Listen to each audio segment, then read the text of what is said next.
Bonjour à tous, dans ma chronique du jour je vais vous parler d'histoire, mais pas comme le prof d'histoire qu'on a tous eu en 5ème. Prenez vos livres à la page 46. Nous allons parler de l'un des plus grands rois de France, j'ai nommé Louis XIV, dit le roi Soleil. Oui, mais vous allez me dire, mais pourquoi le roi Soleil? Très bonne question. Payot. Car il rayonne sur son peuple, comme le soleil. Et il monte sur le trône de France au décès de son père, Louis XIII, quelques mois avant son 5ème anniversaire. Il savait pas lire qu'il dirigeait déjà la France, un peu comme notre président finalement. Évidemment, c'est pas lui qui prenait des décisions du haut de ses 4 ans et demi, sinon ça aurait donné ça.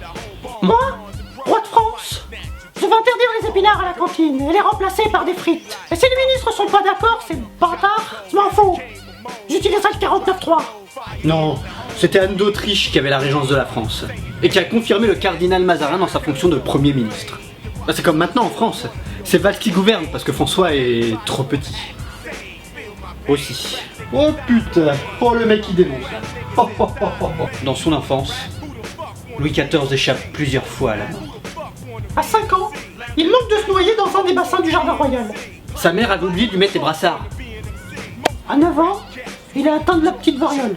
La petite variole, c'est plein de petits boutons avec du pu à l'intérieur. À 17 ans, il souffre de blénorragie. Une MST transmise certainement par la baronne de Beauvais, dite Cato la Borgnesse, qui était chargée de déniaiser le roi à sa majorité sexuelle. Mais maman, elle est dégueulasse. Ne discute pas, Louis. Ben quoi? Je te plais pas, mon joli? À 19 ans, il est victime d'une grosse intoxication alimentaire et de fièvre typhoïde, à cause de l'infection des os. Et oui, il n'y avait pas de cristalline à cette époque. Oh malheureux, doucement avec la cristalline. Elle est si bonne, cristalline, ça coule de source. Et finalement, il va guérir d'un coup, miraculeusement. Ah bah ça va mieux. Maman, maman, j'ai la dalle, il reste des nuggets de chevreuil. C'est d'ailleurs à cause de cette maladie qu'il se met à perdre peu à peu ses cheveux. Heureusement que ça a changé et qu'on ne porte plus de perruque quand on a une calvitie précoce. Sinon en 98 ça aurait donné ça. La la la la la la la la la la la la. Mais il se montre très sensible à la peinture. Mais aussi à l'architecture, à la musique et surtout à la danse. On va danser la carioca. Et ça, Louis XIV se marie en 1660 avec Marie-Thérèse d'Autriche. Mais il délaissa vite son épouse qu'il trouvait sotte, disgracieuse et bigote. C'était un chaud lapin, il avait de nombreuses favorites. Mais il y en a quand même une qu'il a particulièrement bien kiffé, Madame de Montespan.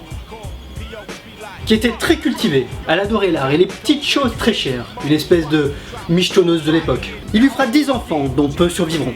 D'ailleurs, il les appellera presque tous Louis. Eh les 4 L, Louis, Louis, Louis et Louise, habillez-vous, on va à Disneyland.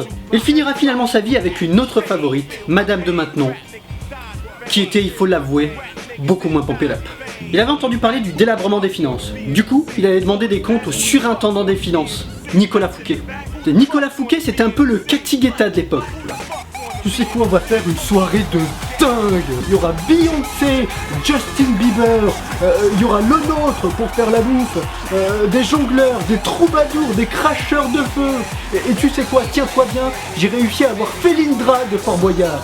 Et oui, elle va venir avec ses tigres, la meuf. Ben bien sûr, tu sais quoi, on va en mettre plein la gueule à Louis XIV. En effet, Nicolas Fouquet en a mis plein la gueule à Louis XIV. Du coup, Louis XIV était trop vénère. On parlait que de Fouquet, tu sais, avec ses soirées Fouquet Me I'm Famous. Et ça, Louis ne l'accepte pas. Du coup, il a envoyé son collègue D'Artagnan l'arrêter avec ses collègues Athos, Porthos et Aramis. Des potes grecs et portugais. Eh bien, je vous arrête par ordre du roi pour la raison suivante. J'aime pas sa gueule. Mais on ne peut pas parler de Louis XIV sans parler du château de Versailles. Forcément. Le château de Versailles était à la base un petit palais qui faisait relais de chasse pour Louis XIII. Il y organisait des merguez parties, des soirées FIFA, des soirées des apéros en regardant Louis la Brocante. Louis XIV souhaite faire agrandir le château de Versailles en 1661 et fait appel à l'architecte Louis Le Vau. Non, rien à voir avec l'animal.